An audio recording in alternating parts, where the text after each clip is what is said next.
In five.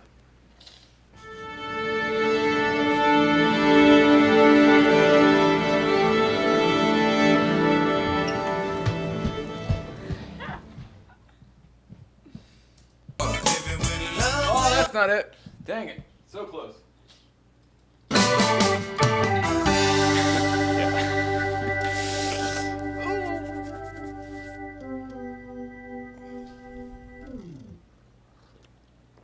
Is this a well-oiled machine or what? Good evening. Welcome back. Hi, Lauren. Hello to you at home.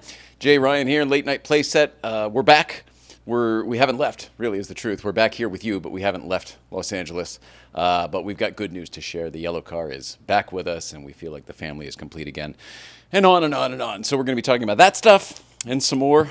Didn't fill out the blue card in totality, but there's an East Coast feed talking about the road trip and more. Good news. Good news. Good news. Good news. Look who's with us. That's the good news. You're here as well. And all the way north of the border is that guy. Say hello to that guy. It's Canada Mike. Hi, Mike.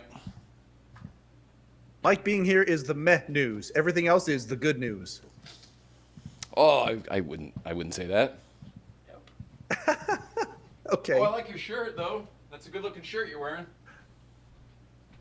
My granddaughter watched the video with me, watching you guys getting Yellowcar, and she looked at it and she said, "Pa, 111, just like your shirt, 111."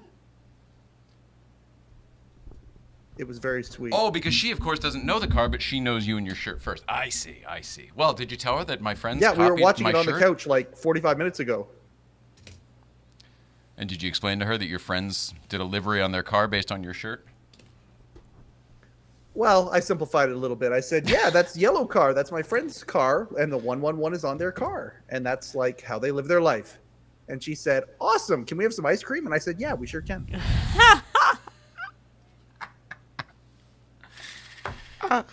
know, I think I'd like some ice cream. I'll be right back. Oh, man, I wish we had some ice cream. That would be awesome. Sounds good. You had some ice cream the other day, but it was paired with a lot of bad. It was at the hospital when we were... It was fun. How's your arm today? I posted your bruise. Oh, it's not better. It's different. It's worse, actually. Different. It's progressed. I don't feel it. It's like a bruise. It just changes. I'm not going to squeeze it, but you don't feel it? Nope. But do you feel your arm?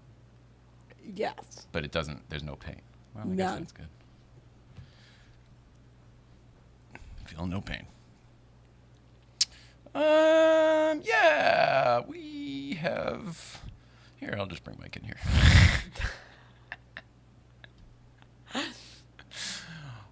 Well, that's a weird time, isn't it? I mean, because this used to be a show with guests and stuff, but for the last month, it's just kind of been back to the good old-fashioned...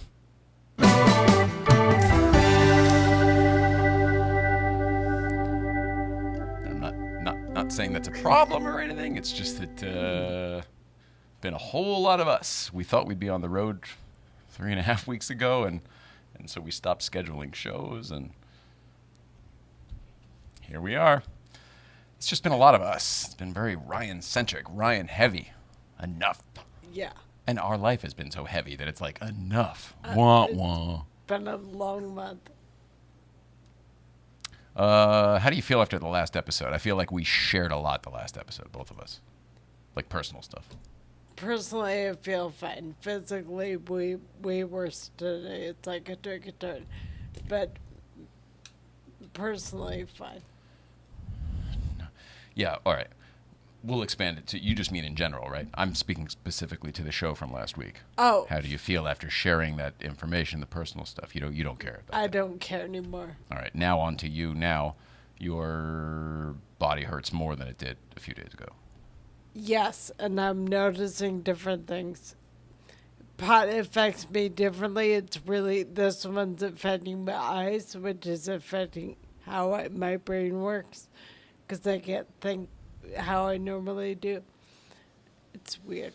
Yeah, I know you point to the pot a lot. I don't know if that's the only factor at play. It's not, but I feel slower mentally, and I'm reluctant to blame the medication because I see the benefit in that. Yeah, I agree there. The whole thing with this whole thing is it's kind of a roller coaster ride, and there's good days and bad days. It's, you seem to be able to, because you know the science of what you're doing, you seem to pinpoint in things, and I'm sure you're right about what you figured out. Just looking at it from further zoomed out, it's like, I'm sure we see different shit, different things.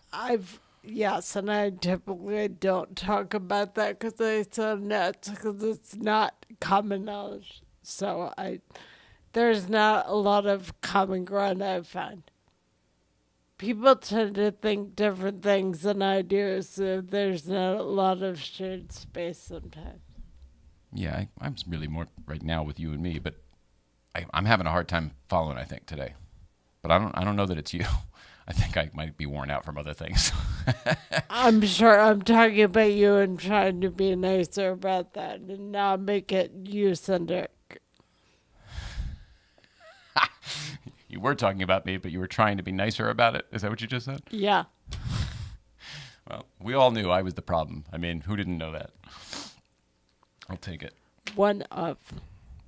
I'm one of the problems? I'm one of your problems? I'm supposed to be one of your solutions. If I'm one of your problems, I need to work on something. You point what happens with everyone else. You're just quicker and smarter to acknowledge things to me. And we have no boundaries, so you can talk to me how you do. Cause Just kidding. listen, you talk to me like you, and I talk to you like me. So I am bad about taking offense, but that's on me. I need to draw up all that shit all the time. Okay. But so that I'm clear, did I do something, or is there something I'm doing that could, is there something I could change that would make your life easier and better? No, I just feel misunderstood all the time. So it's on me to be clearer in what I say. I see. I'm sorry. Now I understand. Well, see, that's it. Now I understand. Okay. Yeah, Jay, you could just be a little smarter. That would help everybody. I could stop being so elitist with my fucking Ivy of the Midwest education. Like, back up, Nicole. Back up. Yeah. All right. Well, I mean, how are we? Is that do you want? Is there more, or I don't know what to say now. Oh, that's I'm fine. This is I didn't mean to put a bell on anything. Like, I'm learning all this over and over, like it's new all the time. Yeah, I know you are. Did you just medicate recently, like right before you came out, or not in a while? Earlier today. But not in a while. It's been about an hour. Well, you got this here, if that'll help or anything. I was thinking maybe it was a lot of pot, but it's not. It's not a lot of pot. All right. Well, geez. All right. I have to learn how to interact with everything all the time. So I need to pay attention, which I'm not great at. You got an awful lot on your mind. Is it harder because everything's different every day and often less every day? When you say interact, you mean interact with everything, not just people. You mean things. Everything. Like, my hands don't work by the hour. So this morning they felt fine and I could hold on to things. And by noon, I could not. So it changes all the time. Wild. I mean, it's not new news. It's just so crazy. Yeah, that's right. Don will take care of that for us. There we go. See? You got a friend in Don's. Got Big a couple surprise. of Instagram comments. Big surprise. Mike, I just Got want a couple you of to know. Instagram comments. Porsche Baguette. Hi, Nicole. Good to see you. And then JC Goodlet 2. What are the things that you did not expect through this process? Jim Goodlet, glad to see you here, my friend. In fact, we were thinking we might run into you on the East Coast at some point. No plans yet, but we'll be over there. That question's probably for you, I'm guessing. What was it again? Unexpected things? Yeah, what are the things that you did not expect through this process? I didn't expect deterioration so fast and to feel as alone medically as I do.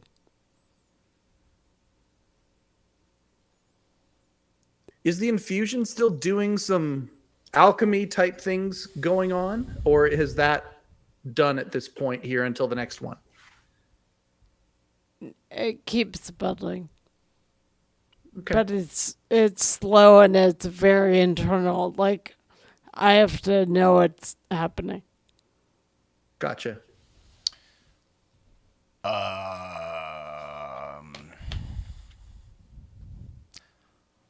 It's an interesting question, Jim Goodlett, because my answer would be all of it. They told us all of this would happen, every single bit of it. And I don't think that this has been that long. I mean, that short a time. It's been 13 years since you were first diagnosed. I think we're right on target with what they said it would be. But unfortunately, no matter what they tell you it'll be, it's not the same when you're dealing with it. It seems like no matter what, it's like anything in life. Like, you don't know until you know. Somebody could describe something to you absolutely perfectly and literally and every detail. But until you're ready to understand it and listen and process that information in your own time, or it's just life is happening to you finally at that point, like in this case, I think it's catching up.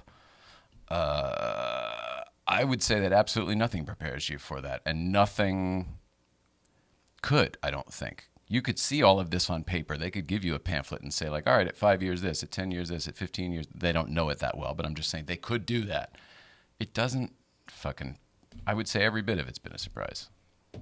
And maybe we're just daft. Maybe I'm daft. I'm pretty daft sometimes.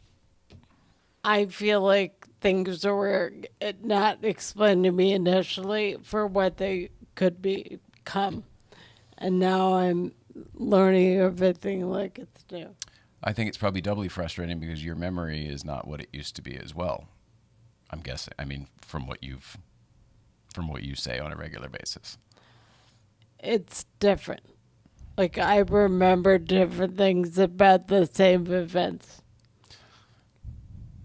I guess my that's point here is trippy. we have different memories of the same events. And mine are consistent throughout the time, and yours Mine have are not. changed. Yeah. Wow. JC Goodlett, Nicole, have you discovered things that help others that they didn't know? Oh, It's a great question. I'm going to say I hope so. I feel like you do every day. By accident, I think you're Yeah. helping people in that way. I'd like to talk to more people that want help with it, but yeah. It's tough when somebody is at that stage where they want to talk to somebody like Nicole, because generally they want answers. And unfortunately, we don't have any more answers than the person who's looking for the help generally does. We just have a little bit more experience. And that's maybe where your life experience and you telling your story is the value you bring. And it's and it does have a significant weight to it, I think. I hope. Good questions. Thanks. It's Turn the Tables night. Da-da-da-da-da-da. We almost did the news the other night. Hope you're feeling okay. Hey. I just listened to a literary podcast about Hemingway called One True Podcast, Compare Contrast with Melville. I recommend. There's a ... for the letter D. They couldn't just put... The D would take up less space there. Agreed. That's ridiculous. JC Goodlett again. Nicole and Jay, have you used things like ChatGPT to find new research? Do that one. Give that to us one more time. Sure. Nicole and Jay, have you used things like ChatGPT to find new research? I have not. I'm staying as far away from all of that as possible. And not because I'm a doomsdayer fucking Ted Kaczynski guy. I don't like it. Doesn't help me. I'm with you on that. A lot of people, I feel like, want answers, and that's not the place to find them. Yeah, I like the idea. I get what you're saying, and it certainly couldn't hurt to plug things into it, because that may be how we solve problems in the future. I don't know. Right now, I'm still afraid of it, and right now, computers and metrics aren't helping any of this. It's not really helping MS. It's not really helping autoimmunity. I guess it does as they develop ways to measure things. Just recently they developed some new way to measure that antihistamine that theoretically changes something else in your brain. They thought it might be helping for a little bit, but there was no way to register the changes. So in those ways, I guess the metrics could help us. Here's the problem. It's sort of like a telescope or a satellite. Like it's point and shoot, right? You have to know where to look. And we kind of we're not convinced that they're looking in the right places. Or at least maybe they should expand it out because it might not be one place. Maybe it's a bunch of different things. Right. Going back to Batman. It's not just your hairspray, it's the hairspray and the talcum powder and the makeup, whatever, and then you turn into the Joker. We think this goes much deeper. I mean, we think this is, deep trauma based and combined with wearing out wires, and it's like a weird cocktail that we think makes someone more susceptible to MS. But good luck telling that to the medical field. They're like, no, it's a chromosome, and we'll find it. Yep. And God bless them, because they're doing a lot of other good work. It's just that we sort of started the foundation because, for the same reason we accidentally started GBBC. It was like we looked all around at what everybody else was doing, and we're like, but we're thinking something else, and nobody's doing what we're thinking. And that's very frustrating, because what if we're right?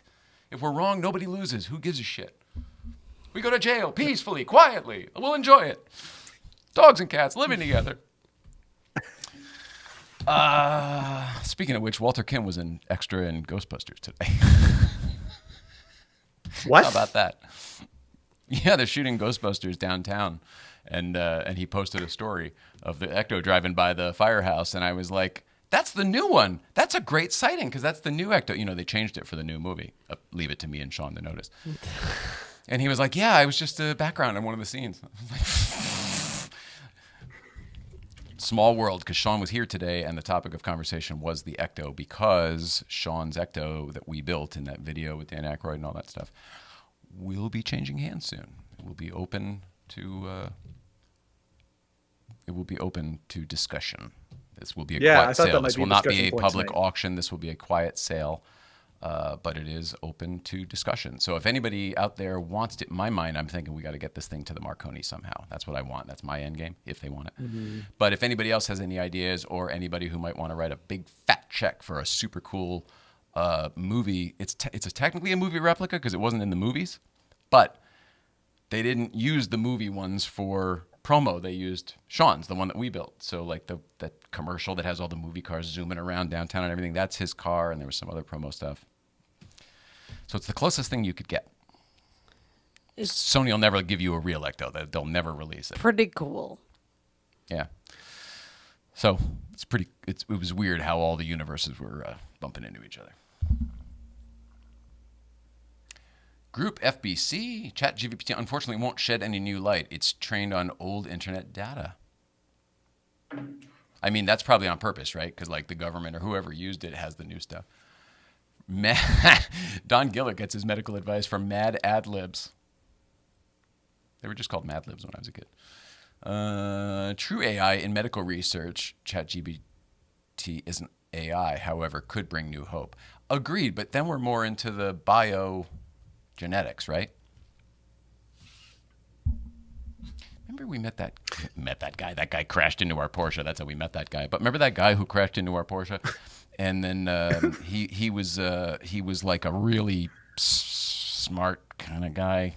Not too great on the social skills, but really, really smart. Yes. And his idea was that he wanted to computerize all these diseases somehow and then take them off the internet and basically lock, I don't know how you do this. He wanted to code diseases, lock diseases in a box so that it would solve its own, with some sort of arithmetic, some sort of algorithm that would then solve its own problem. And he wanted to do it with MS. And he was like, ideally, what it says, once all of the math is done in my little box that is completely isolated from the internet, so it's not a ChatGPT thing, this is strictly math and an algorithm. At the end of whatever you plug into it, it'll tell you what you need. So it's like, oh, Nicole blah, blah, blah, blah, blah has MS and blah, blah, blah. They plug it in, and then it's like, oh, just eat more oranges. And then you do, and then biometrically you're fixed. And this sounded like pseudo science. It was like, that would be great in Blade Runner or whatever. I think that's kind of where we are. I don't know if that's how you do it, with you lock a disease in a digital box and shit. That sounds crazy to me. But there are people who get paid a lot of money to work on this stuff, and it's pretty wild to me. They're finding out There was a some dude who cool was. stuff. Oh. No, you go ahead, Nicole. They're finding out cool stuff and relooking at things they thought they understood. That's where the antihistamine article came in. Because it came back up because they found some way to measure. Yes, people can take out toxins from things like that antihistamines that they thought were fine. They can eliminate some of the synthetic creations that have come about. And built up in the body? Yes. So it helps purge that stuff. Yeah. Which is what you definitely would, not you, but one would want. For sure. So it's really interesting what they're finding, looking at things again from a new angle. And I want to say once again that we are not doctors, and that we started the foundation to look at the pins and needles or whatever, not the non-medicine part of it. So I don't want anybody to be like, we don't know, we're not experts on this. We have a lot of experience, but God damn it, every time I say that, I think we know so much more than everybody we're dealing with. Or it feels that way. We probably don't, but it feels that way. It feels that way, and I'm seeing a lot of the striation of medical communities and financial reasonings for things, and that's frustrating because a lot of this seems so simple, and people aren't looking at the simple things. They're trying to get big things done, like finding cures, and like we're not there yet. Tell me where they're still looking at, trying to bat down symptoms, figure out what causes the thing, and then we can stop it. It seems like they go through this every 5 years or so when there's new medical communities entering colleges and communities The like natural that. turnover. Yeah, so it feels like they're discovering it new every time, and it's like this has been going on for years.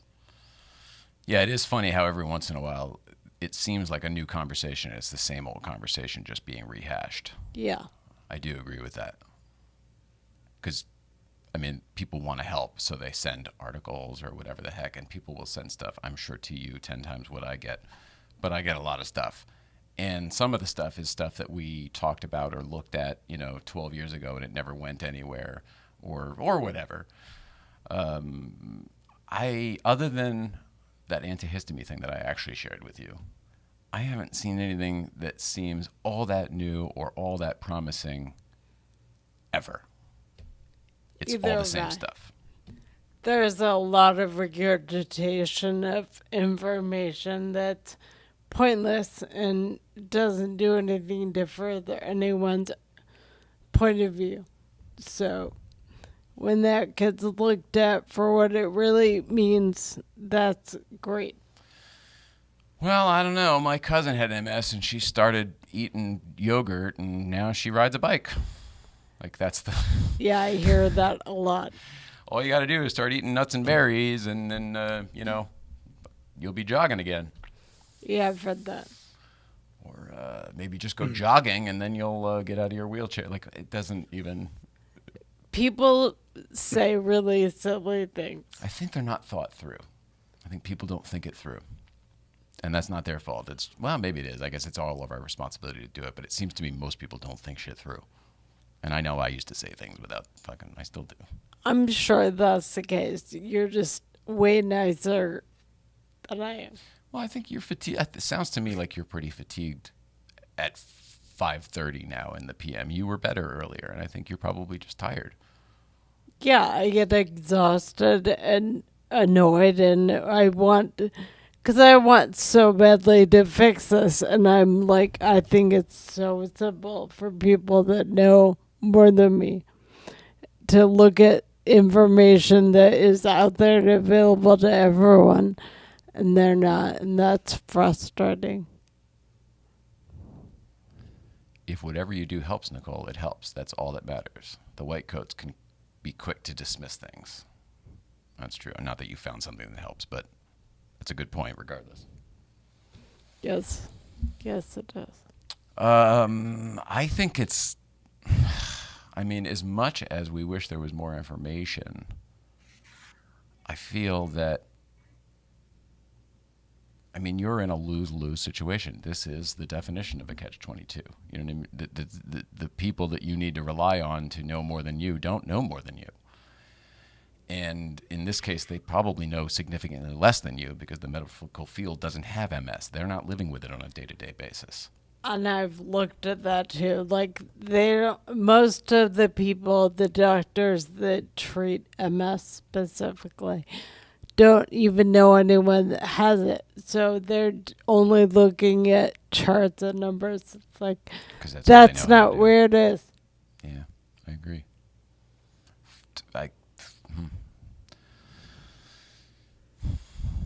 Frustrating. Yep.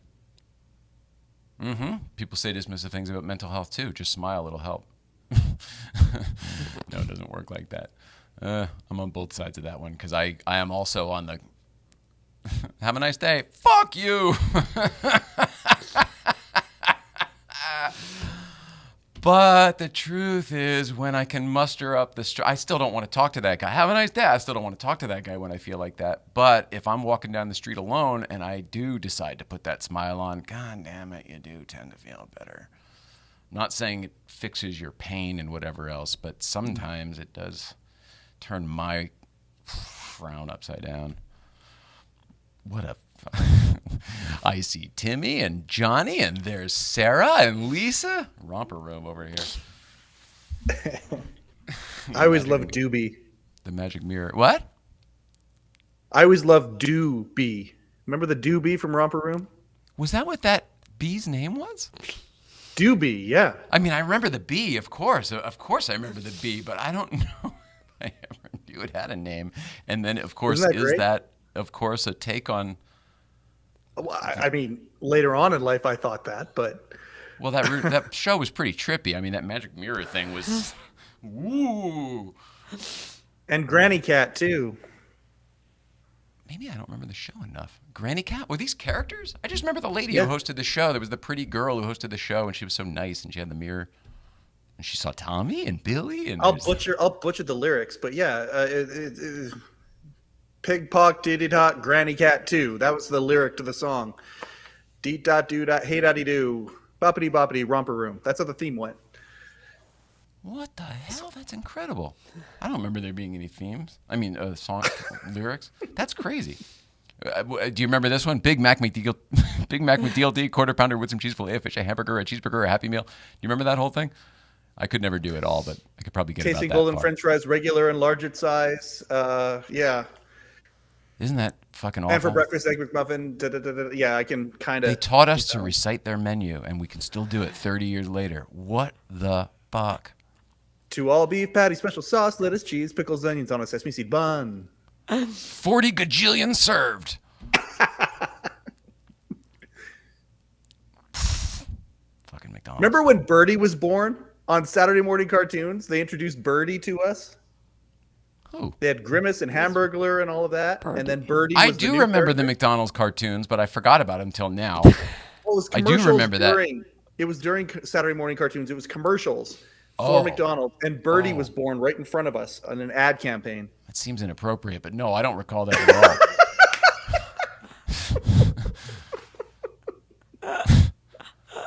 all. Wow.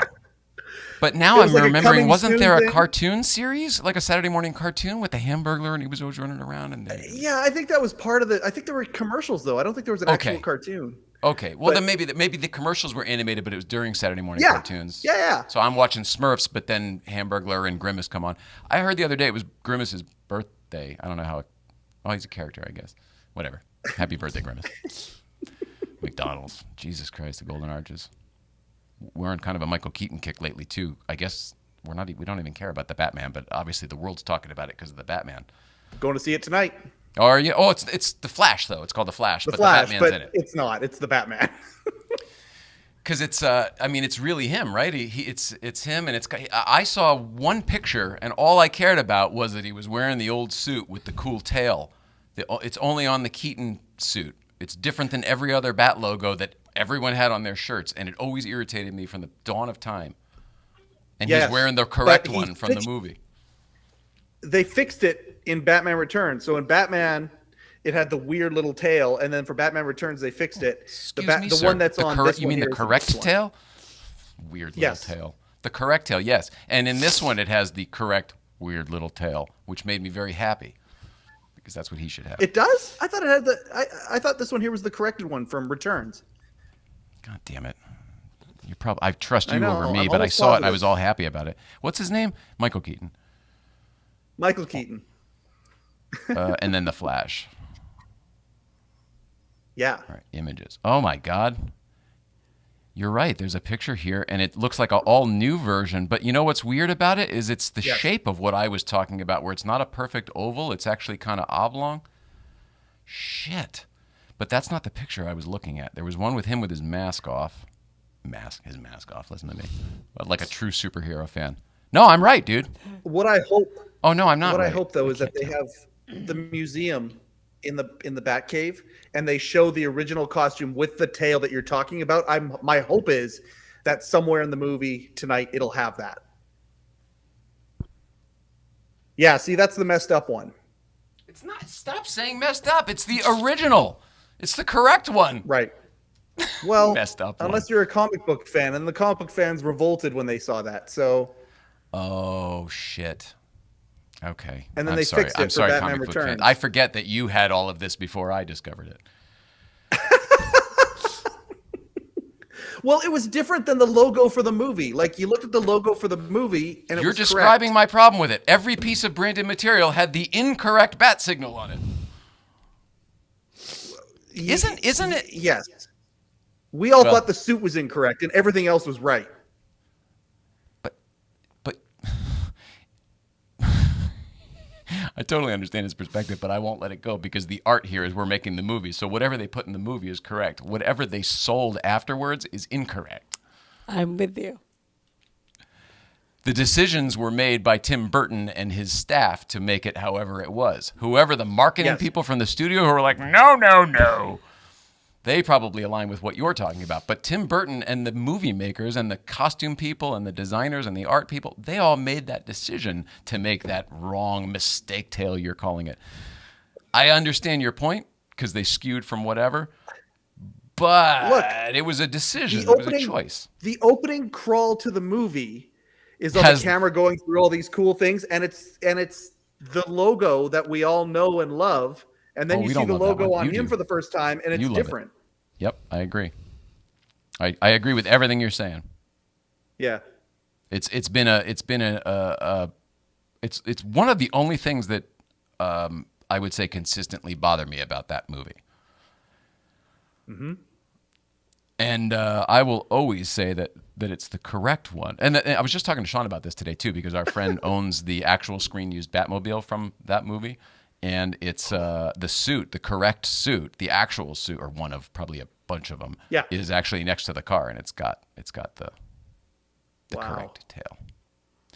It's okay, really but less then for look me. at- It's less about the tail than it is about the orientation of the rest of the artwork, and the rest of the Okay. artwork should be more like this. And I feel like this new. It's hilarious that we're going so deep on this. If you look at the hubs on the Batmobile, they don't match what's on the suit. They match everything else.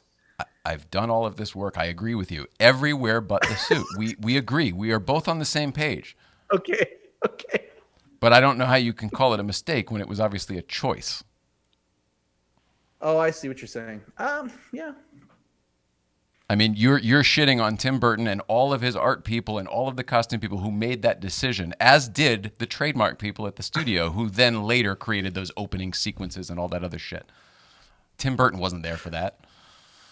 The hubs for the Batmobile, he was though. Like, I'll agree with you there, but I have an answer for that. okay. If you have any interest in it. What I keep saying about this logo and what I like about the new one, even though you're right, it does have the pin pointy tail and not the weird whatever one. The art on it is still, here. Okay.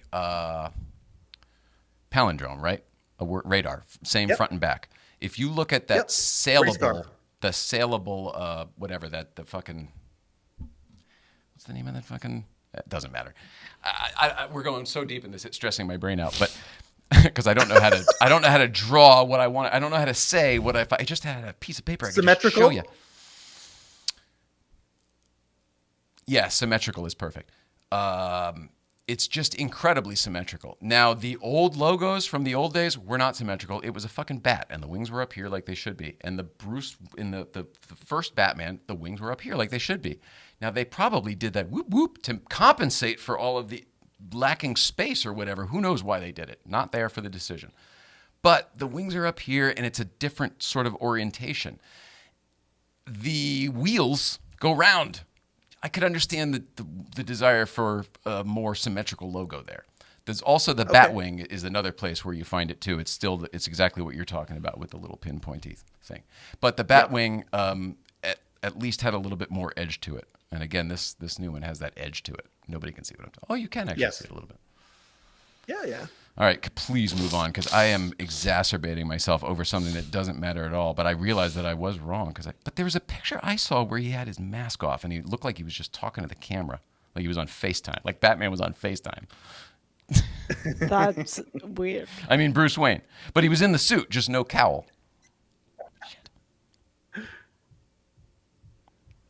How badass. There's lots of YouTube stuff, by the way. Lots of it. Oh, okay. Oh, yeah. Well, I wouldn't shut the hell up there. There's probably tons of time. Here we go. And none of it's about Batman, I don't think. Oh, good.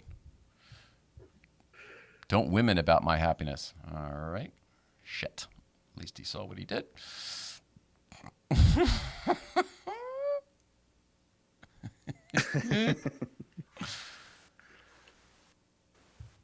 Oh, yeah. Big time. Yeah. Big time. Also, we talk about those little Looney Tunes cartoons, and there was so much drug propaganda, war propaganda, sexism, racism. Oh my God, everything. Okay, remember when we were talking the other day about candy when we were kids that were like gateway candies into drugs, Fun Dip, candy cigarettes, all that? Yeah. How about Big League Chew? Well, that's the most obvious, right? Because they're literally showing it's supposed to be tobacco. How to dip tobacco. My problem with Big League Chew was it tasted so good I wanted to eat it. Me too. It was gum, right? It was gum, yeah, but it was like, you put such a big wad in there and then I'd spit that out and then put more stuff in. I think that's what they had us doing. I mean, they knew what we were up to. Get them addicted early. Get them into the cycle. So good. McDonald's downplaying and normalizing crime with the hamburger character. I'm outraged.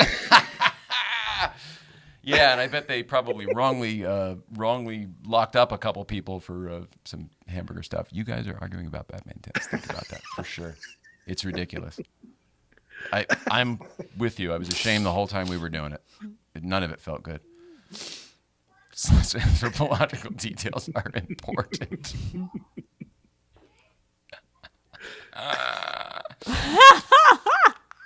I think if it's not, what's his name from Family Guy, the mayor from Family Guy, that's it, Adam West. I still get mystified when Clark Kent and Superman are never in the same place at the same time. Now, wait a second, I never noticed that. That's strange. Bob never has a second cup of coffee at home. I'm 48, but I'm in the same camp as you on the great Batman tale controversy. Thank you. I'd never heard somebody argue it to such great length as our Canadian friend here. You can never go too deep. Oh, God. In grade 9, we were all talking about it for so long. Yeah, but you were on the other side. I don't know anybody who's on the other side. No, I don't know that many, but I don't know that many people who'd be into it. I'm laughing at that. Don likes pie. Don does like pie. Who doesn't like pie? I didn't like pie as a kid. I preferred cake. As an adult, I think I might like pie. How many decimal places? Oh, by the way, remember there was somebody the other day who said debt is less than nothing. And we were all like, what? Mike's like, please explain. And I was like, oh, probably because I said whatever. The title of the episode was What's Less Than Nothing? And someone simply answered our question. And we were like, what does this guy mean? What is this guy talking about? Hey, get out of here. We're doing stuff in here. All he did was answer our question. Correctly, by the way. That is less than nothing. Big League newest chew year. Oh, there we go. Oh, man. The good news is Yellowcar is back and in the garage, and I want to sing and dance. I mean, it's a very weird thing to have your 20-year-old used car back and be so happy about it. Changes the energy in here. Yeah, it's weird. Today I dropped off our second Porsche loaner car over where it needed to go. And our buddy Sean Bishop was my Uber back. It was kind of nice. We happened to be free at the same time, and we wanted to catch up for a couple hours. So had a nice long lunch here, not actual lunch, just hanging out. But the cream white Porsche is gone, and the yellow car is back in the garage. And that means that life can go on for the Ryans, which, while that doesn't seem like it should be a big deal, every little thing these days. Yeah. Every little thing. It's a big deal to us. It means we'll be able to hit the road soon. When? I don't know. In the next couple days, though. We're just figuring some stuff out. We were ready to go a while ago. We had organized all the things, the medications, the haircuts, like literally all the things. And then we stuck around for another month. So we sort of have to re-up on most of those deals, and then we'll hit the road. And I haven't even told you this, but I did a little bit of research, and I have a feeling. Originally, you recall it was going to be a 75 for 75 for Porsche on the anniversary. Happy anniversary, Porsche, by the way. You look great. And many more. Fucking bullshit. I always hated that guy. Did anybody else hate the person who would always do that? Like, can't we just be done with the song? Like, you have to. Oh, great. Oh, great. Fucking another thing. The second verse, same as the first. Couldn't stand that guy. What was I talking about? Happy birthday, Porsche. Yeah. So and then so I don't know if I'd tell you. It was gonna be a surprise. I could tell all you about it, but then we'd have to. Well, anyway, we figured out another. I think what we're gonna do is make it another type of theme trip, and still do the same big loop, but make different stops. Some of the same ones, but a lot of different ones. And I think it's gonna be kind of fun, and I think it'll be a little more fun for the Instagram and the sharing and the videos and the photos and stuff. Fun. Still going to, stop at landmarks and whatever the heck, but the specific ones that I'm thinking about now in a shift in our pattern trajectory here, I think it's going to be good. Can't wait. Everything happens for a reason. Yeah. You got somebody in the studio with you there, buddy? My granddaughter is leaving right now, so yes, she's bye, in the Laura. studio right now. They say bye, Laura. Bye. Okay. It's very sweet. I forget that not She's everyone's really studio is like this. You know what I mean? I do forget. Because while we were in our home, we really created such an isolated little thing here that it makes me forget that everyone doesn't have that. Yeah. It's very isolated from other things. Did you just clarify by saying it's isolated from other things? I said it's isolated, and you said yes, it's isolated from other things. That's by accident. No, I'm just making sure. But Because yes, that'd be something I'd do. I said I'm rubbing that. off on you. Sorry. Be careful. Thanks. I tend to regurgitate what I hear sometimes, so I need to be careful. No, I think you're on point. I do the same thing, but I always thought it was my sort of like borderline autism. Because sometimes I mimic. I don't even mean to. If I'm talking to somebody with an accent, I just pick it up. I think I do that in different ways. Like energetically, I mimic people. Oh, yeah. For sure. Yes, I've done. You will meet their energy. Yes, and I have done a lot of surgery on that. That's literally what I'm talking about when I say you wore your shit out. Because you did that professional. First of all, I think it was a survival mechanism for you growing up in the lives that whatever. But then I think it was such a good tool for you professionally that you honed it to such a fucking like knife edge skill that I don't know how it would. I think you microwaved yourself. I'm pretty sure you're right. It's all different because everyone I worked with had different energy levels, and I had to match everyone whenever I saw them. Right. So it always changed. I did not take stock of my own situation. I don't think you were allowed to feel it. You'd go home and self-medicate and recuperate and then go back and do it again. Yes, I would agree. Yeah. It's a vicious cycle. You're not the only one who was on it. I mean, I think that burns people out. Yeah. Not only that, there are books that teach people how to do that. They teach people how to mirror others. It's like a sales technique and all that kind of stuff as well. Like Mimic professionals who need to build rapport quickly, which obviously you needed to do in your job, and size people up, and also take command of situations. When you start mirroring people, sometimes it's a dominant, submissive thing. Like there's a whole bunch of things going on when it comes to that. And I totally think you're right. That takes a lot of brain power and energy and energetic. Yeah. It's funny what you just threw in there, and you're right. There was strategy involved in all of that maneuvering as well, and she was good at all of it. Not just for manipulation, truly to keep the day moving. And protect what had to be protected and the information that did need to be public. It's more important. She had the strong arm up at all times. Nicole, in the old days, looked like the Heisman Trophy, whatever that thing is. She had all her shit close to the vest, and everyone else was out here. I know nothing about sports. Isn't that the Heisman? Is that the one? Yeah. Yeah, okay. That's the Heisman Trophy. I didn't finish my blue card here. I was writing it, and I didn't finish, but if I'm able to do it, I think I've got some East Coast feeds we could play real quick. I'd like to do that. Please. So I will. All right. There are two. I just got one. Let me grab the other one. Okay. Got it. Oh, this one's long. Get ready. Let's do the short one first. All right. East Coast feed. Roll it out. Mr. and Mrs. Ryan, East Coast Feed Night. Look, it's Brooke. Hi, everybody. Hi, Kat and Mike. We are at Grow Wellness on a Sunday, Memorial Day weekend. You hear the music in the background. It's called Bend and Blaze? Bend and Blaze. That's what it's called. So our friend Dom and her husband Nick was right here. They have their own homegrown stuff that they use. And so the idea was to come, get a little lifted, and then do some nice yoga. And then have like card readings for your energy and everything, or henna tattoos, which you can see here on Brooke's hand, but she's eating. It's great. Anyway, East Coast Feed coming to you live from Ridgefield. I like the song. Gotta go. Love you guys. Say bye. Oh, what a dick move.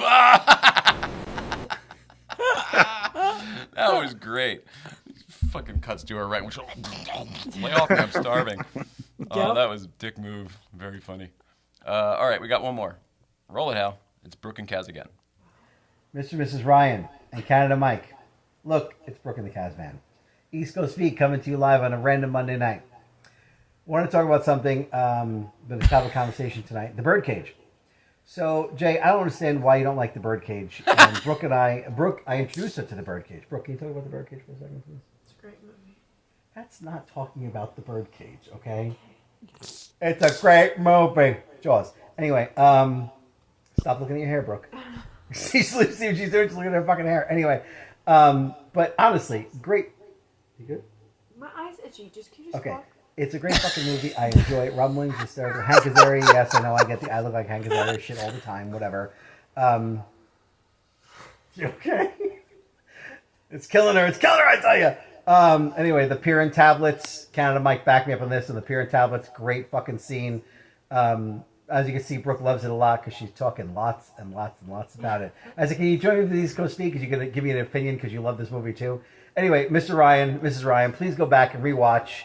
Think of us. Think of Canada Mike. And just, it's fantastic. It's a great watch. It's hysterical. It's Robin Williams, one of his finest. He did a great job. I know you don't like Nathan Lane, but he's fucking hysterical in this movie. And, you know, and No, I don't like him it in goes that outside movie. the normal boundaries. That's where of I most don't like people, him. I but like love him it as a very person. much. It's close to our heart. And we put it on. If it's on, do we leave it on?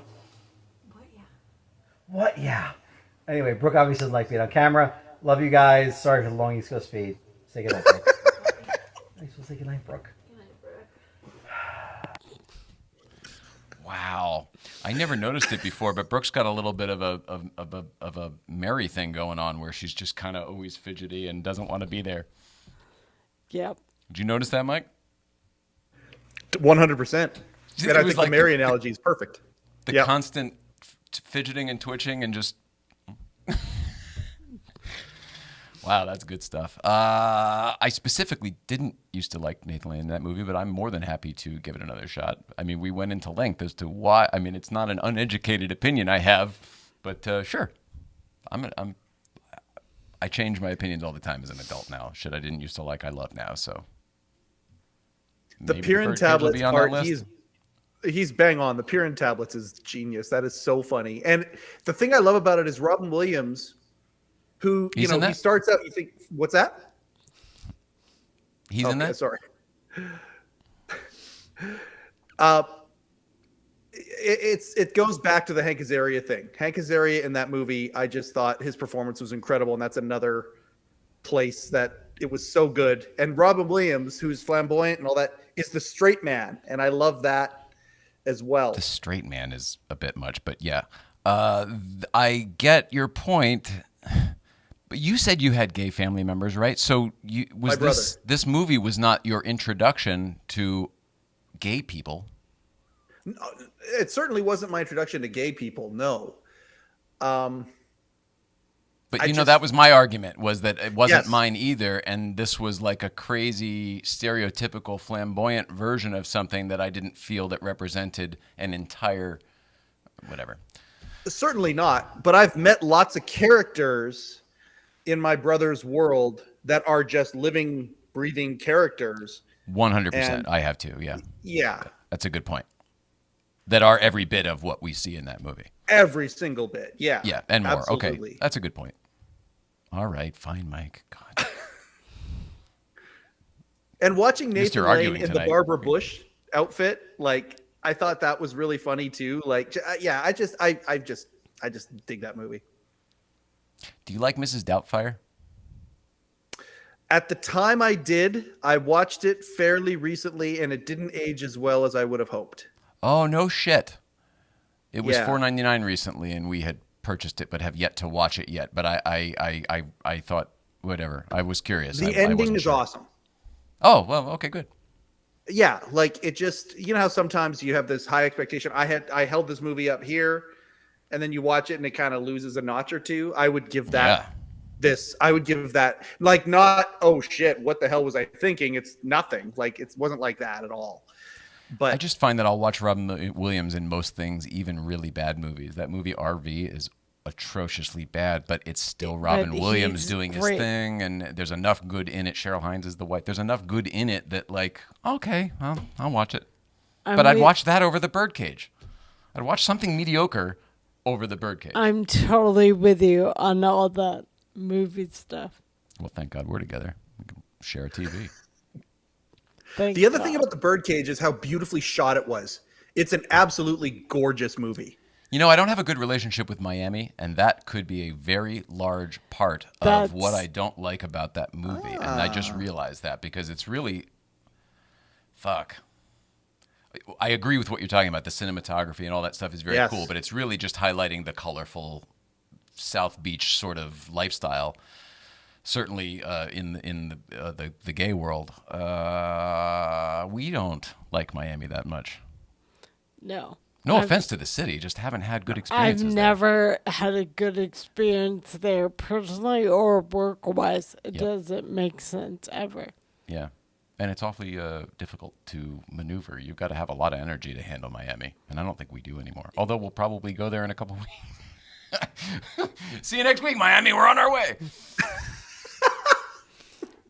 I mean, we are driving down there, for shit's sake. I guess we will.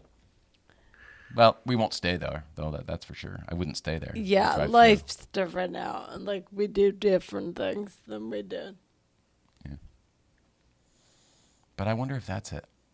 Also, I just didn't feel that it didn't represent the gay lifestyle that I was associated with. Associated with is crazy, but that I had observed. Neither. It felt very flamboyant and loud, and that's not what I knew. Yeah. I felt like it was the people who didn't like gay people. That's what they didn't like. They didn't realize that there were people that they had in their own lives that were probably gay and just didn't look like that or act like that. Right. I don't know. From a zoomed out perspective, as a kid, I felt like that was a movie that could help the cause, and I don't know that it did. Although maybe, what do I know? Well, maybe in a different way. Like maybe when you see Gene Hackman being attached to a project like that, or Robin Williams being attached to a project like that, and it being a big studio movie, maybe that's the, not necessarily the content, but some of the things around the content that make it, a step or two forward. I actually into the mainstream. I totally agree with you. And as I said it, I sort of was having the same opinion. It's almost like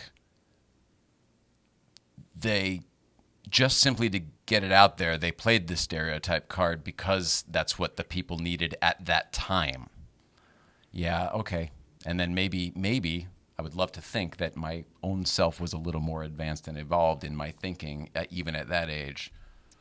And that's perhaps why I was seeing something else. I was already introduced to it. I didn't need the introduction. I've never known you to be a shiny thing attraction kind of guy. And that's what, to me, the movie signifies. Oh, that's a great analogy. A shiny thing. Yeah, bang on. And she nailed me and the whole thing. That's very, very astute. I actually agree. Anything that you have to beat over somebody's head, I'm like, I'm out.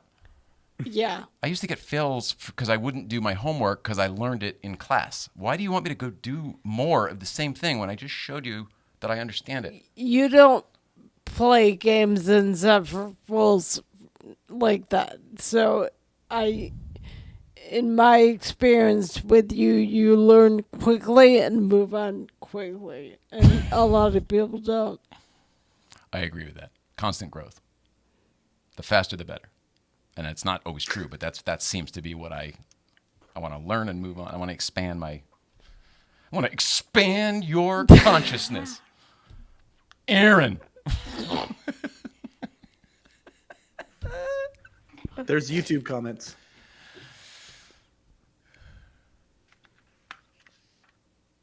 Well, it's about time. Nice. Congratulations. I don't think you'll actually do it, but I'll give you the floor if you want to take the mic for a second. Don, we're ready. Lay it on us. Or join the chat if you want. He will. Or join the chat if you want. Oh, join the chat. That's a good idea. Or whatever this thing is called. Do they call it a chat? Are we chatting? Yeah. Zoom? Are we on Zoom? What is this? We're not on Zoom. It's not Zoom? This is better than Zoom. Your setup is so great. Thank you. Isn't Zoom free? Not the version of it I use. Oh, no shit. Okay. Are you 1080 yet, or are you still 720? No, we're 1080. Oh, okay, good. He's either typing or he's not going to take the bait that he himself set out. Remind everyone, speaking of Mrs. Doubtfire, I can now maybe announce what the maybe news was. There's a couple maybes there, which makes me think it won't happen. And then the Mrs. Doubtfire connection makes me think it's absolutely bullshit. Because in what world would it be connected? I know what the news is. Oh. Well, will we care? I mean, will the rest of us care? I'm happy to announce it. He did just make another comment, though. Will the rest of us care, is the question? I think you and I both do. Oh, okay. Dawn did an interview. That's good enough for me. Well, by who? Because maybe we could have told you that already. I mean, he just did an interview with Alex Bennett today. Okay. You okay? And so that's going to come out next Friday. And it's like, he doesn't do these things, right? And so... yeah, but we're socializing Dons. Part of this whole thing was to socialize Dons. We have to get Don's more palatable for the people so that we can put him in front of people so that we can utilize all of his goodness and keep Worldwide Pants going in the future. I mean, like, there's a bigger play going on here. And you know it. And Don's knows it. But, like, I feel like everything's happening how it's supposed to. So tell us about this interview. Yeah. Well, I can't speak to the interview, but one of the things that he kind of talked about a little bit in the interview was something to do with Rick that he's now been authorized to talk about. It didn't go too far down the rabbit hole in that particular interview, but then Don said, well, so maybe I need to come on the Letterman podcast or maybe here or something like that where we can talk about some of these things that he's now allowed to talk about. So there you go. And he's commenting now, so. Absolutely. Don, I care about you, buddy. I know you don't get that because you're sort of a cave dweller, but I do care about you. I care about everybody that has touched my life in a weird way. And you did. I mean, I met you at a very weird time in my life. And I was into some weird shit, and you were into it too, totally differently. But I don't know. I liked how you would I liked how you were gruff but lovable. I found you lovable. Online, you were gruff. I like how you didn't take other people's shit. I like how you would fucking say it how it is. And then we've had some nice experiences together. The funny thing is that night at 30 Rock that you recall so well that I don't because I was drinking and had a lot of life. Oh, what's happening now? Oh, somebody's home. Somebody's back. Hi, Sorry, Candy. Dawn is sending me photos like crazy. Is Candy back as well? Candy did just walk in the door. Very Yep. good. You are very, very, very good at that. Well, we can hear it all. What's that a picture of? It's a picture of a folder or a duotang or a binder full of compact discs or CDRs. I know, but why are we looking something. at that? Why do we need to see that? Why are we making such great effort to make sure that we see that these CDs get full view? What is it? This is digitized stuff from Shecky's collection I see. Okay, I gotcha. that That guy back in the doesn't day, really need it Shecky was visually, I like, don't think. didn't even want to tell Don, didn't want Don to, Shecky did not want Don to tell anybody that this stuff Do you even need a existed. minute? I apologize. Yeah. Take your time. Collect your thoughts.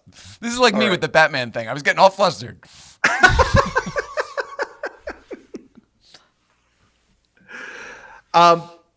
Yes. So he wasn't even allowed to say that these things existed, and now he's been given the okay to talk about it, and he's going to come on one of our shows, whatever it is, however we want to do it, and talk about them, and he's excited about that, and I'm excited about it too. Are you going to be his agent too? I've already asked you to be my agent. Mike's got both the energy and the people skills to just go out there and start talking somebody and hype. He's a good hype man, you know. So and not wrestling. jaded. It's No, so right. That's what I mean. It's actually refreshing pure. and lovely.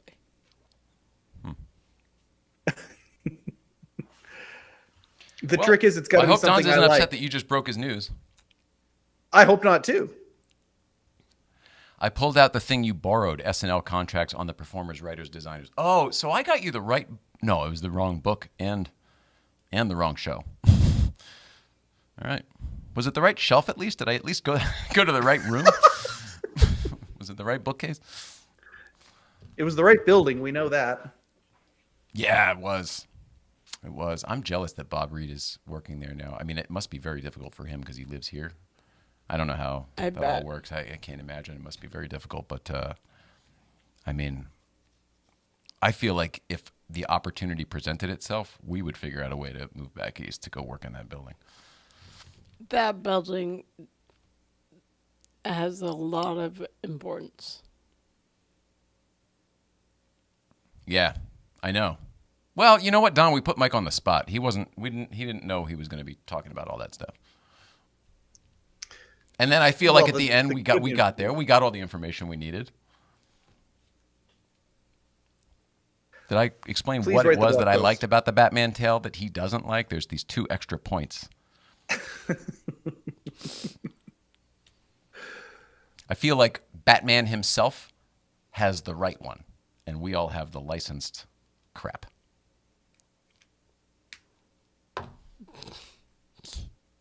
That's what I feel. Very definite. Jay has spoken. That's clear. Well, the truth is, Mike, I don't know where that's a good. I mean, probably the better place for that would be the Letterman podcast. Not that we should talk about that here, but the truth is, Sure. the best probably place for it would be to that other thing that's being worked on behind the scenes, maybe. Yeah, sure. I mean, wherever you I'm just think. excited he's open to doing it. He says that now. We'll see on the day. He's Mr. Yeah, No-Show. but he just. Oh, well, fair enough. But I'm also excited about his interview with Alex Bennett that comes out next Friday. I'm excited about that too. Like you said, and you did a great job talking about how you personally care for Don. There's a whole bunch of people that really care for Don Giller, and are excited, would be excited to hear him talk more and engage more. So I'm very, very tickled by this. At the end of the day, when there is a Worldwide Pants Podcast Network or whatever, whatever this ends up being, other thing on the YouTube channel, whatever the future hub looks like, there's a world where Don has his own thing on that, and he doesn't have to monkey with you and me. And it could be, this Don's in history, like the oldest Dave in history, whatever. I mean, nobody asked me to write the segment right now, but there's a lot of things it could be. He's equipped for. Wrong book, wrong show, wrong network, wrong city. No, it was the right city, wasn't it? Just 2 floors up. Son of a bitch. Let's take it easy.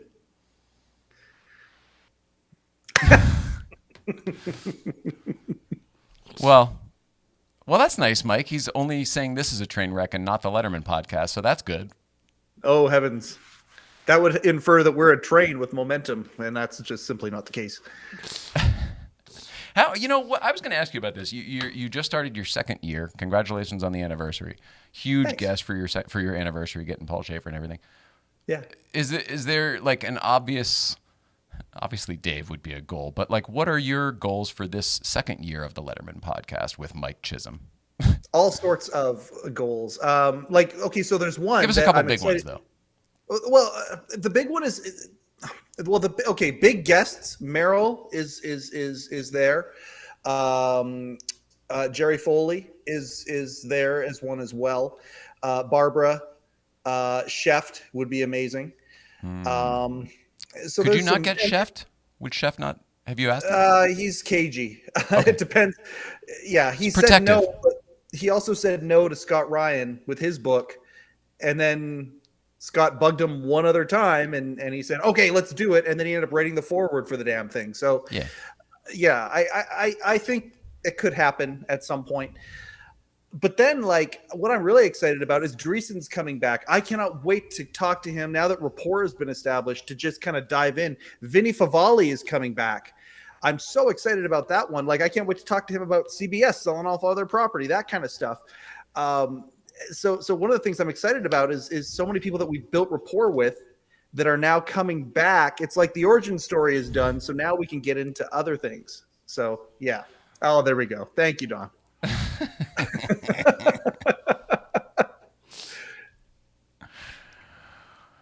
Yeah, I know what you mean.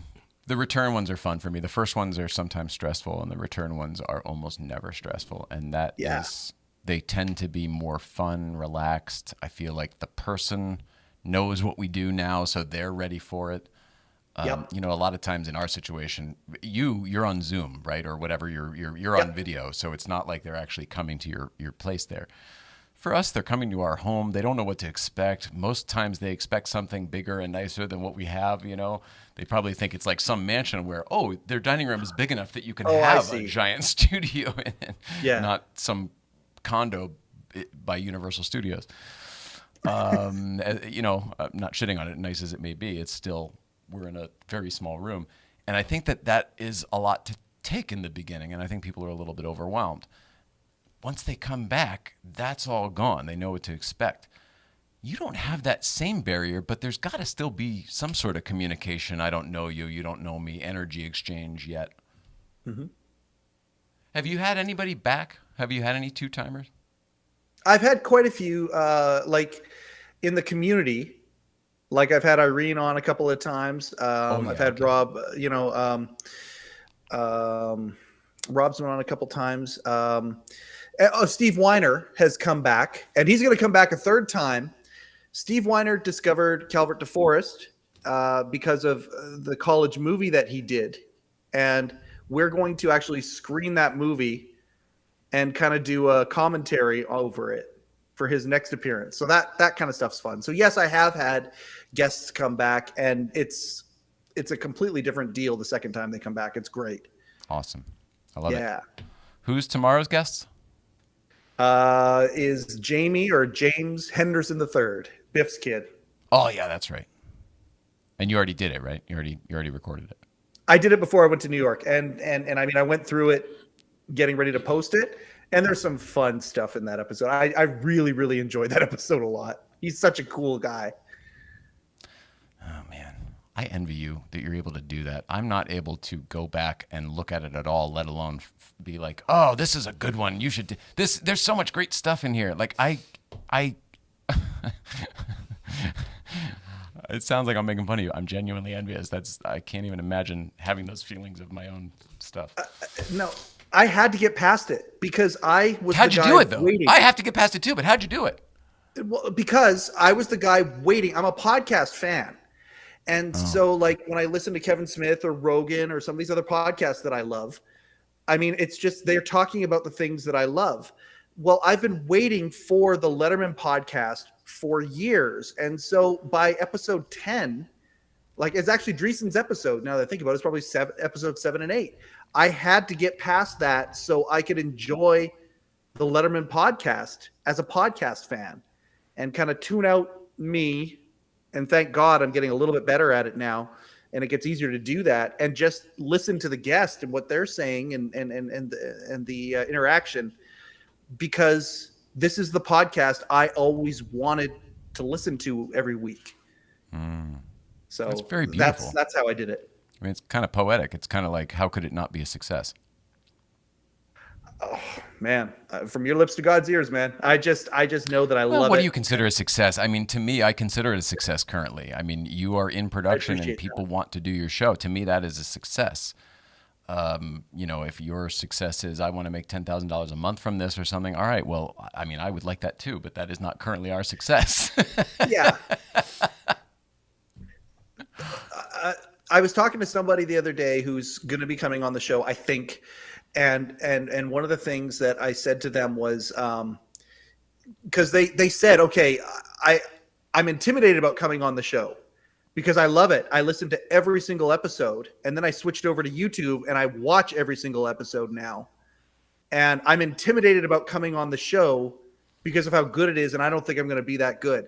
And I was just like, that to me is success. Like when that person says that to me, you that's know success. who the source is, which is the gravity of all of this. Because someone just saying that means nothing to me unless I know who they are. Is it somebody that you can say or no? And it's okay if you can't.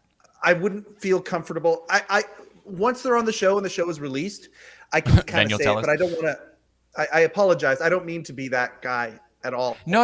In doing that, I just wanted you to know that I don't think that whole beautiful statement had the same gravity as it would have if we knew who it was that was saying that. It sounds nice. It was a late night original. It sounds like a beautiful compliment that without the weight shared, it's hard to put it in perspective. Thank you for understanding what I meant. I feel you. It's more like when you say it's successful, that makes me happier than any, like when you guys say that, it's amazing. When this person said that, that is an amazing thing to me. I don't know what a success is to you. To me, you're doing it. Yeah. You're doing it. To me, doing it is what it's all about. And if you do it for the right reasons and you do it long enough and you're doing it in support of a bigger cause than just yourself, whatever that may be, it will work. That's what we have believed all of this time. That's why we did it for 5 years with nothing, no return. Yeah. And then thank God after 5 years, opportunities have started to kind of dwindle here, or not dwindle, dangle here and there. Dwindle. They've just started. Yeah. But things pop up that wouldn't have been possible without all of that work. So I feel the fact that you're literally in motion Everything doing you just said resonates. that's the win. the dividends will Yeah. come if that's success for you.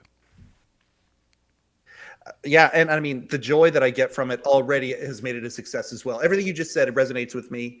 It harmonizes perfectly with how I feel about it.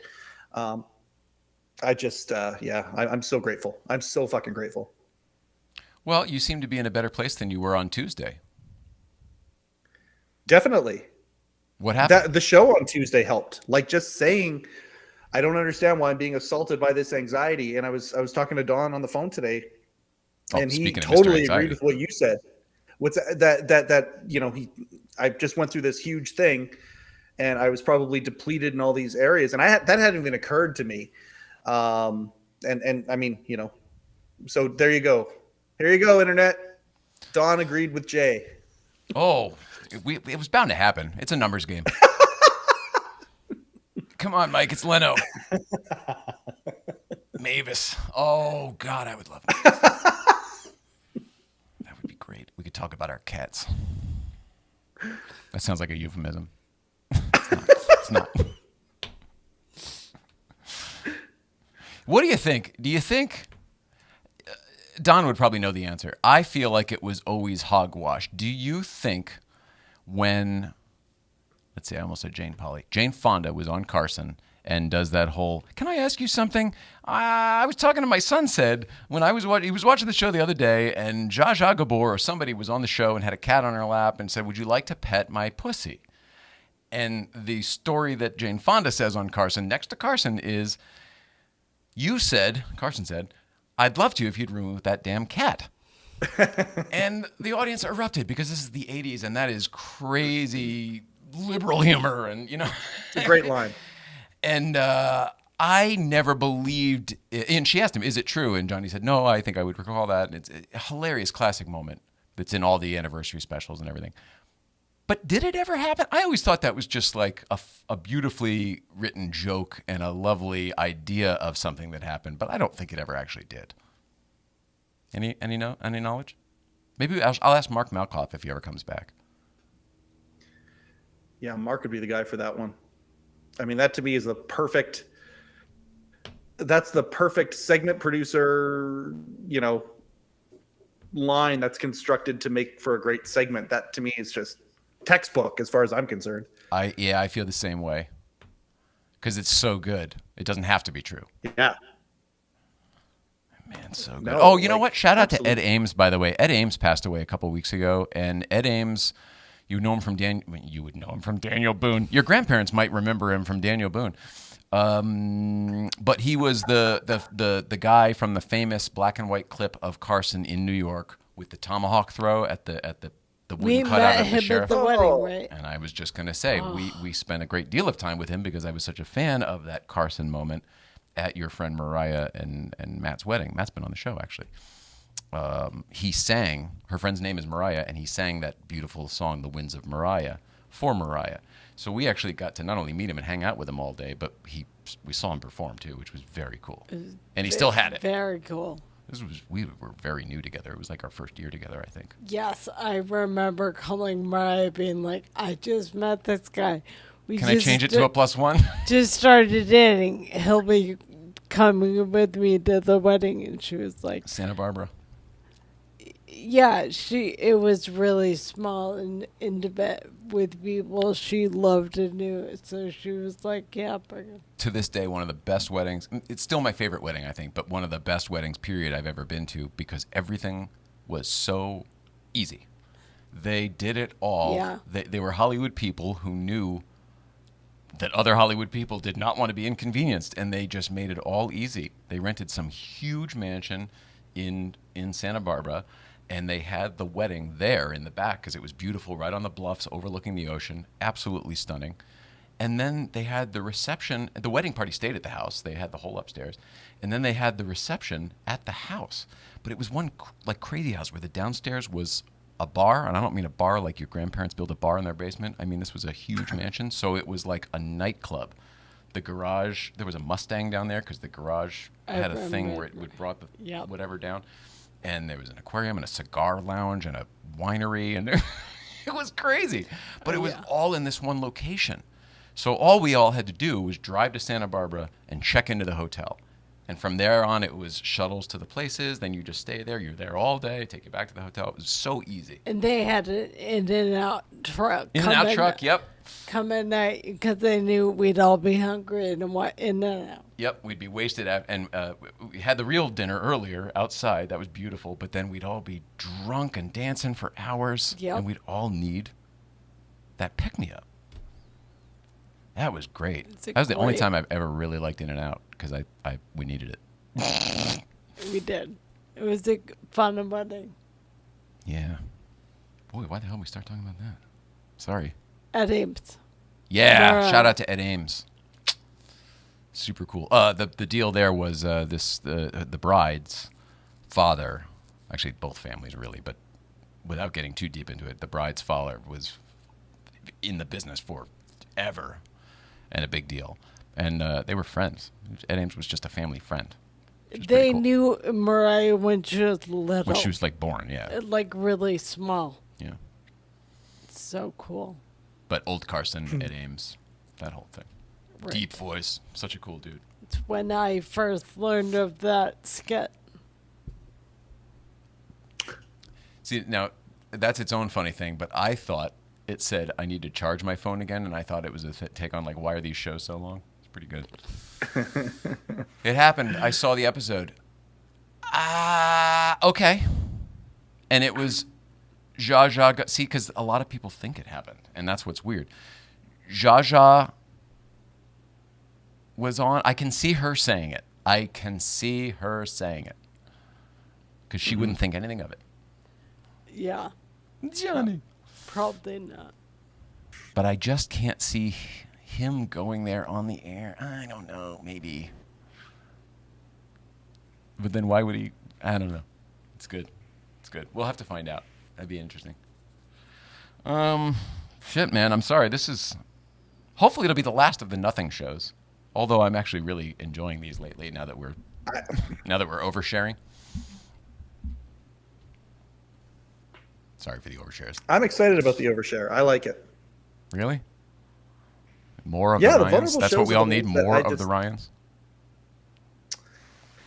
I would submit that everybody who knows you and loves you, if there's an opportunity for you two to kind of get things together and communicate a little bit and communicate with all of us who are in your lives together, that is a fantastic outlet right there. And absolutely. I'll take it. Plus, the build up to the trip has never this is a crazy awesome build up for this trip. So stupid. So stupid. Speaking of the trip, it's become a fundraiser for the Autoimmunity Foundation. A lot of reasons. We know you have many options for your viewing entertainment. Thank you for choosing our show. We are brought to you by the Autoimmunity Foundation, and the AIF is supported by financial contributions from viewers like you. Please consider supporting us today, or if you'd just simply like to learn more, visit autoimmunityfoundation.org, autoimmunityfoundation.org. Autoimmunityfoundation.org. Canada? Autoimmunityfoundation.org. Thank you, everybody. We appreciate it. Adam Farrar is all around. All around. Excuse me. You were missed in Atlanta last weekend, Jay and Nicole. It was nice hanging out with Ray Ramsey and Jim Goodlett. Hoping we can all meet up on your upcoming tour. Yellowcar rides again. Amen. Oh, that's awesome because Tori's the Herbie guy. Herbie rides again. Oh, that was beautiful. Thank you. I agree. We intended to be there for all of that. Life. Sorry we missed it, but I did have a nice long heart-to-heart with Ray Schaefer, and it looks like we may be doing some stuff with Broad Arrow in the future. Nothing is set yet. They have to, approve our stuff, but we are hoping that we can do our Autoimmunity Foundation auctions through Broad Arrow Group, which would be very, very cool. Yeah, but And if all goes well, that would start with Monterey Car Week, which is coming up in August. So that would be huge and exciting because it would mean that we would go up there for that. I love that idea. Come back from the country and then go up north a couple weeks later. I like it. We'll see what happens. Yeah, huge shout out to those guys. But thank you for saying that, Tori. And we miss you too, man. I mean, you've been here since the beginning. You were the first guest on this show, for God's sake. Let's go back to that for a second. Tori, when we first were just kind of figuring out what the heck this was, he was the first guest. Happened to be in LA at the same time. We put up our little introduction, our little mission statement of, hey, here's who we are and here's what we're going to be. And he was like, dude, that's so cool. I'm coming to LA. I was like, dude, you want to do it? You want to be there? He said, hell yeah. I forgot that was him. Yeah. Very cool. He showed up at the front door and downstairs, and he was super cool. I believe he had coffee and stuff. But the funny part was I was like, oh, this is Tony Alonso. I'd known him on the internet for probably at least a year, and I'd always, my dyslexia or my eyes, whatever, I'd always read it as Tony Alonso. Here it's very big, but on my phone it was very small. And he was like, no problem, Jay. It happens all the time. Like, he was so stinking cool about it, but I felt so dumb because I genuinely love this person and their energy. Just turns out I didn't know their first name. Very embarrassing. Denise Michaels, yes, always more of the Ryans. Okay, I mean, that may have to be a spin-off show.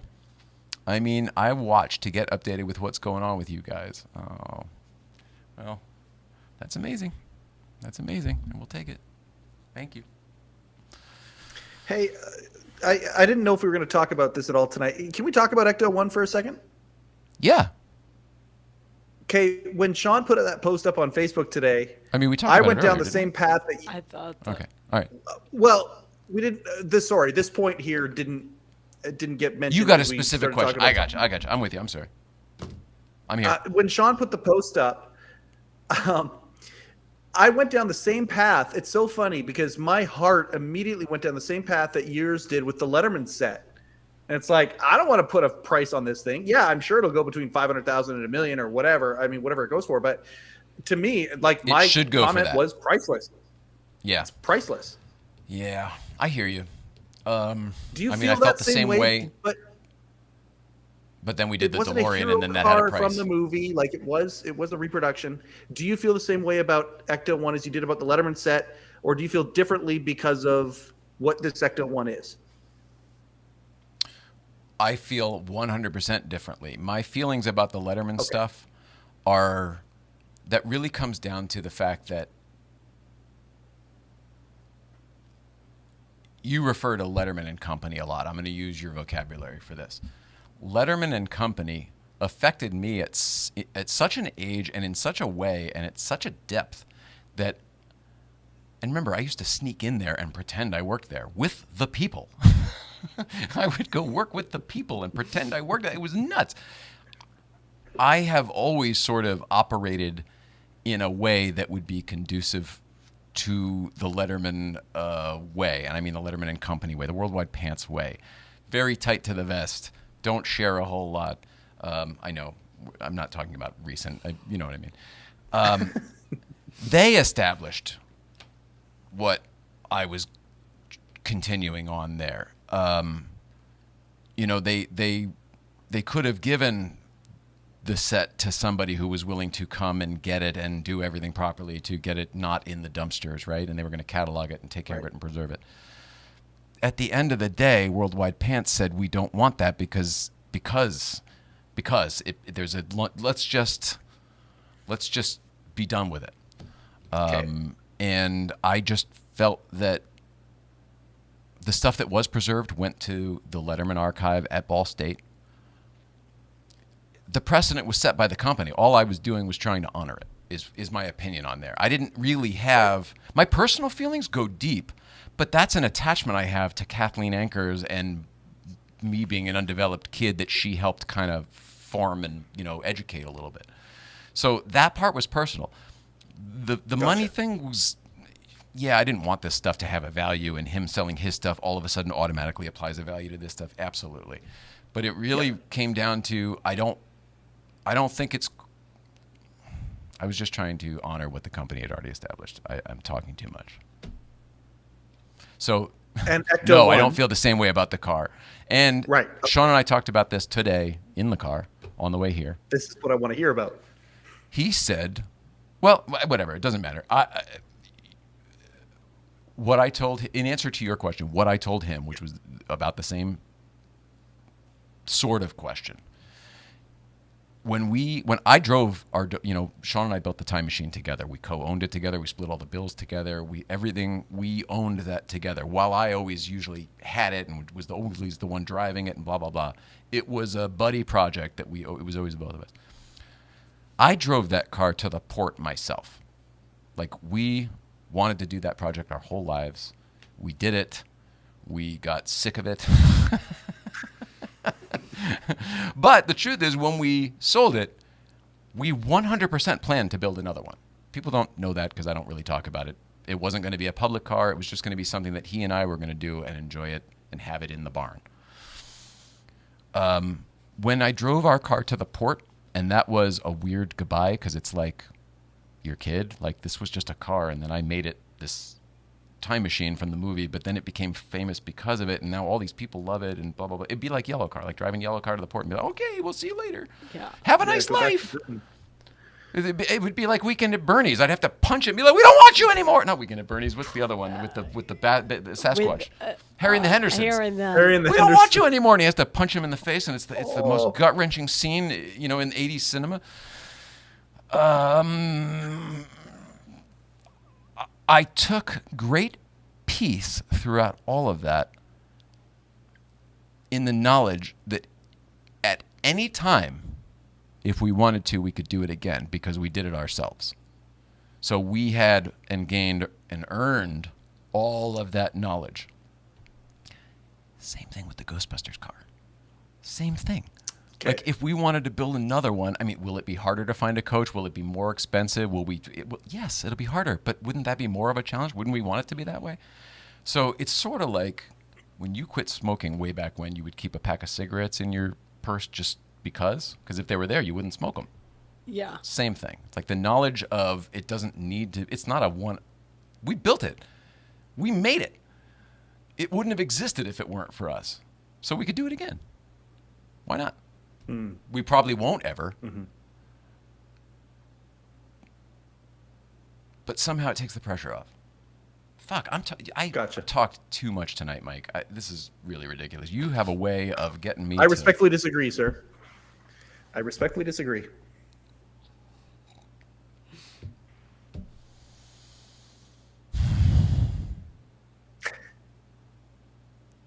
This has been the Letterman Podcast. This has been Mike Chisholm's Letterman Podcast. I can tell. With the Ryans. I can tell. That's fantastic. Tell us how news. you got the microphone. Happy to report I'm officially able to call Ray and Ramsey coworkers with Broad Arrow. Haggerty now. Congratulations. Awesome. That was maybe a couple months ago, and then I didn't hear anything, so I didn't want to push. Congratulations. That's amazing. That's wonderful. Cool. So that means that Tori Alonso will no longer be flying for Southwest? Because in the old days, Tori was a flight attendant professionally, but he would use that professional he would fly all around the country to go buy cars. he could find a car that he was after in Huntsville, Alabama, and he could then fly there for free and go check it out one day. And that's something the rest of us don't generally have. Yeah. So, but now he's working for a car auction company, so now it's literally his profession. He went from a good thing and made it even better. So congratulations for him. That's huge, man. Good stuff. Yeah. See now, but I agree with Don's. I just can't help it. Mike, you do it. Somehow you do it. I don't know. I like vulnerable conversation. And it Yeah, and usually I'm isn't willing to short get vulnerable. when And you whenever go down. somebody else is willing to get vulnerable for me, I want overboard. Don's is like, yeah, no, we know. This is what we're talking about. What do you think we're talking about?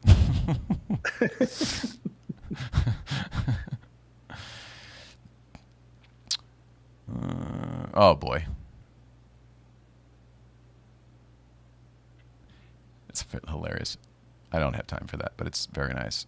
Jim Goodlet, when you get the time and have want for the conversation on AI, the utilization thereof, and how it might help. Happy to do a conversation. I'm like, no, I don't. Thank you.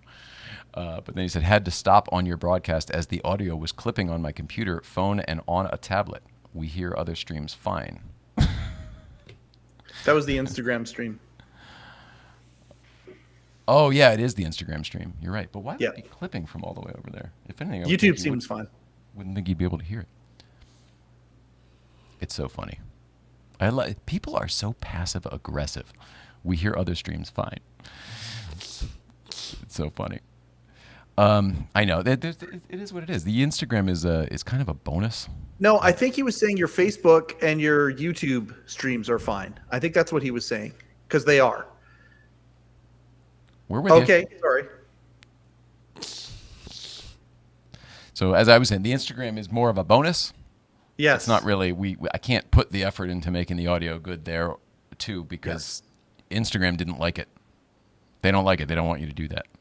It's weird. Mm-hmm. They want you to make stories and reels. That's what they want you to do. Instagram doesn't want you to broadcast on it like we have been doing. And it's weird because if you upset the Instagram computer, I was gonna say the Instagram gods, but it's just an algorithm. But if you upset it, it doesn't like you for a while, and it's weird how that works. And that's what I hate about AI and this conversation and everything else, because I feel like talking to people about AI is like talking to AI. Yeah. People who want to explain it from the AI perspective you've already lost the humanity that I am so desperately holding on to. And AI just can cut anything off, and they do. People and streams and whatever, it just unequivocally doesn't like something and takes it off. Yep. Did we do it? Are we good? We're going to be on the road soon. This is probably the last show, even though there's no pomp and circumstance to it. My arm hurts. What can we do about that? You are doing your best, which is all anyone can ask of you. Keep doing it. Okay, doke. I don't know. I mean, you talked a lot, and it wasn't all positive. And how do you feel after all this? Are you okay? Yeah, I mean, I'm happy to talk. I just sound retarded, but I'm happy to talk about whatever. Don't care about that. Curious how you feel about it. I care about it, but I mean, I want to know how. I want to really. You talked a lot, and it wasn't all. It was some heavy stuff, not all positive. Are you good? Are you good with everything we're doing now? I know you're majorly frustrated, and I understand why you would be. Yeah. I'm fine. I'm just frustrated with everything, like you said, but But for a takeaway for the people, we're leaving them for a bit. I want people to know that you're okay. We're posting some very heavy stuff lately, and I'm great, and I can't wait for everything coming out. this is what Don talks about digging. All right. Mike did it, right? We're good? Letterman podcast, Absolutely. you got Biff's I kid just tomorrow? please keep us posted. Like when you're leaving and all that kind of stuff. Like for me, Tuesday and tonight, it's like, okay, are they still here? I think they're still here. Looking at the social media, I think they are. Like, keep us Well, posted. we'll still be here digitally, right? I mean, we're still going to show up every Tuesday and Thursday. It just, we won't on be the here in the Instagram, studio. right? Huh? Yeah, on the Instagram, right? Or on YouTube, YouTube as and well. Facebook. Like, okay, great. We just won't be here. Gotcha. Everything will Okay. be the same. I think there's been a little too much. Maybe I didn't ever explain this properly because we never really had formulated a plan properly. But we just won't be here. We're still gonna be checking in. In fact, we're gonna be posting probably like way more because we'll be doing more stuff. Yeah. We'll be wearing ourselves out every day. So the goal would be to check in, if anything, maybe more often, because we're gonna be bored at night at hotels and stuff. Okay. So live at 5 hopefully will continue. That's the goal. Yeah. Okay. Yeah, I mean, I'm going to bring the iPad, and I'm trying to get to the little Rode things. I'm trying to borrow some of those from somebody, but I don't know anybody who has them. You know what I mean? Those little clip-on things, so that way Yeah. It's just easier for us, and I could just set up one camera and have the iPad, and we could just do this on the road. And once again, production meeting on the air. I love everybody. Love you. We love you. We love you up in Canada. We love you at home, even on Instagram. Love you so much. Love you, Jim Goodlett. Good questions earlier. Don Giller, I love you. He's out of shovels. I've got one of those everlasting gobstopper shovels. Whatever the fucking regenerating. It feels weird to be probably really closing up shop in here for a little bit. But I think that I've said all the things I have to say. Oh, no, we didn't. We got to do this last bit of info, last bit of business. Look at this. Mike. Actually, Mike, you do it. All right. Hey, everybody. Have you ever wanted to buy Late Show with David Letterman merchandise? There's only one place that you can do it in an official capacity, and that is at the legendary New York landmark, Rupert G's Hello Deli. That's right. For over 30 years, the Hello Deli has been providing soup, sandwiches, and Letterman merchandise, not just to the folks in New York who go in person, but also anybody who has an internet connection. Go to hello-deli.com for hats, mugs, T-shirts, and more. Not just Late Show with David Letterman, but Rupert G T-shirts as well. And you want to get those fast because, as we all know, the Hello Deli is up for sale. That's right. After 30 years, Rupert is retiring. Is he going to be still selling Late Show with David Letterman merchandise? We don't know. So go to hello-deli.com right now and get yours today.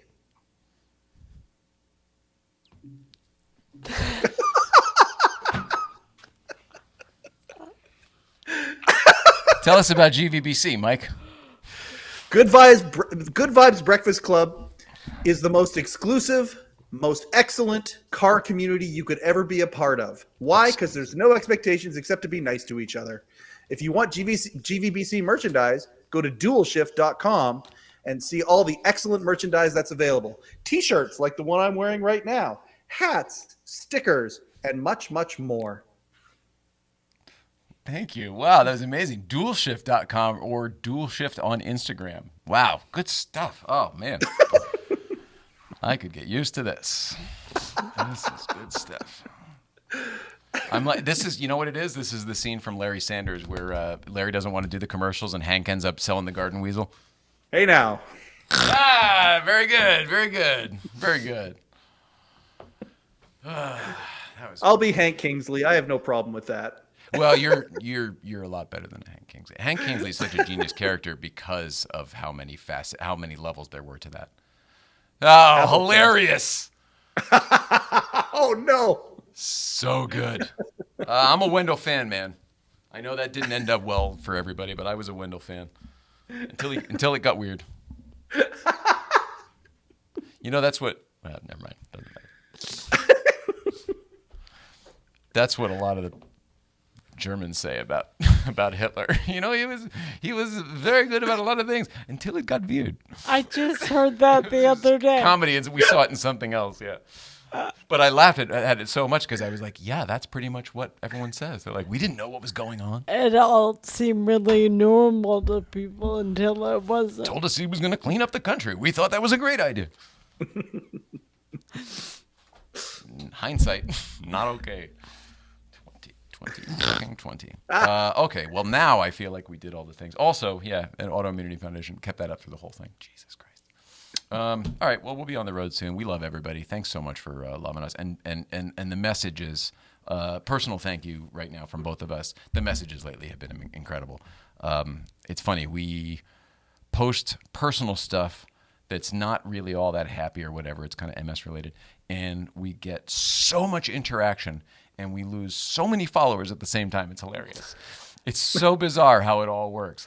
But I will happily trade followers for real interaction with people.